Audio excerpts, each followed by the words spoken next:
That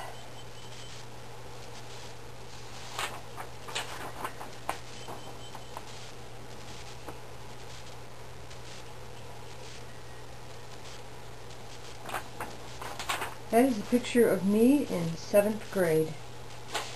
Hi, and welcome to my video, my second video, The Forgotten Child of Autism Part 2, Childhood and Adolescent Bullying. Please bear with me, I've had a hellish time with the camera the second time around, trying to get it to record properly and position it.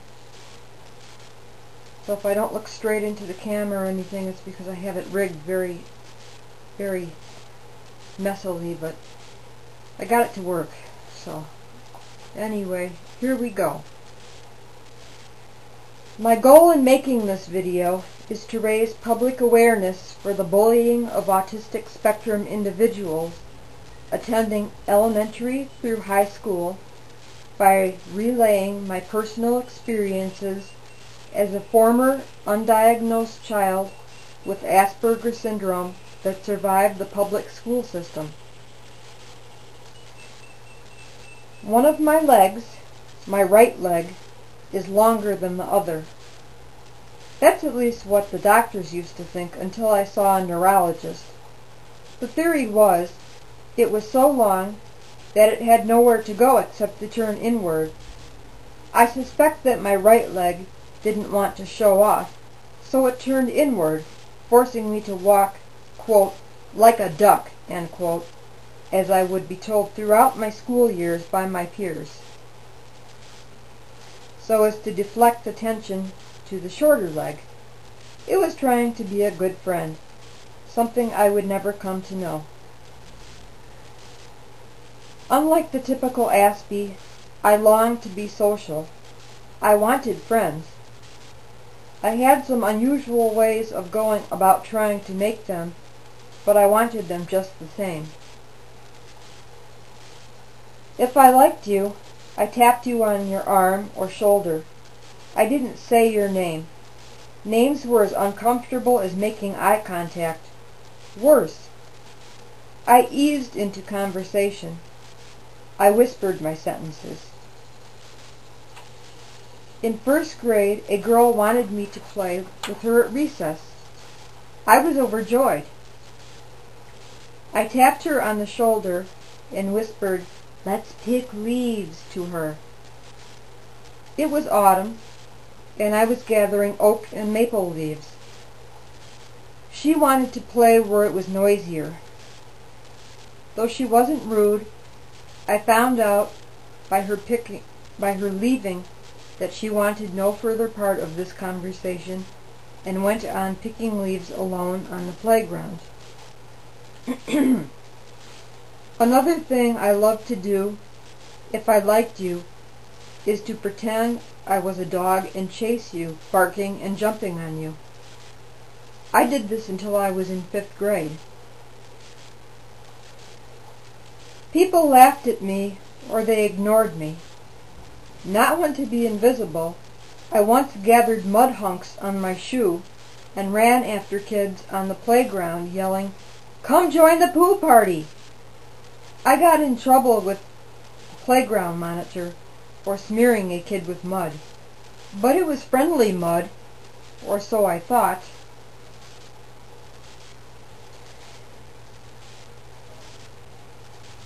There is a code, a maze one follows when socializing.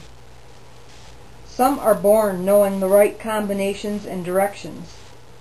Others, like me, must learn second-hand or the long, hard way. Those combinations get stuck, and the mazes are full of dead ends and obstacles.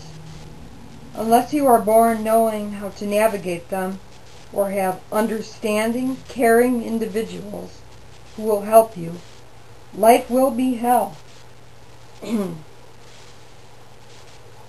I am one of the few fortunate ones who had strong parental support in an age with no understanding of higher functioning autism.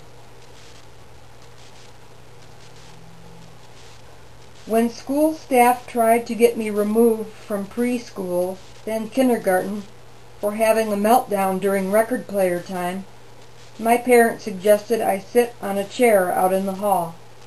Quote, "Her ears can't tolerate the music. Let her sit in the hall where you can see her and she'll behave," unquote, my mom told them. And I did. So relieved I didn't have to stay in the room. I was glad to stay glued to that chair, grateful to my benefactor.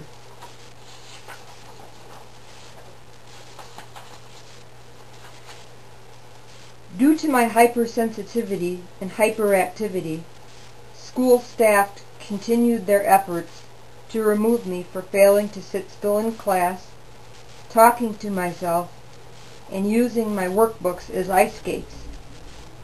Believe it or not, I got my work done, just not at any one time. I also ate plant sprouts. I was hungry. In 3rd grade, I went to see the school psychologist. She had me do an exercise where I touched each finger to my thumb. Then she asked me how my bowel movements were. I told her I wanted to see my mom and dad. I didn't have to see her anymore. My parents promised to work with me on my hyperactivity in class, and also promised to fight them to the death if they tried to kick me out of school again. My mother had only one question. Quote, "Why wasn't I informed of my daughter's behavior at the time it happened?" End quote. Why did they build a case against me and then try and have me removed? Why couldn't my teachers work together with my parents? I switched elementary schools in 4th grade. That was a better school. Teachers were kinder and there was a proactive principal. My 5th grade teacher was the kindest teacher I ever had. He accepted me and protected me.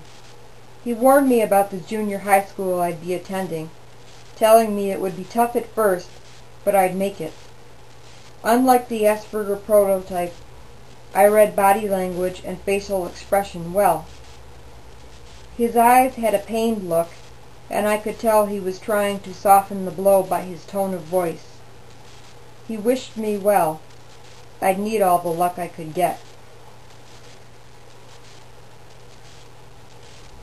I cried the first full week of a school year up until 10th grade. My schedule had changed drastically.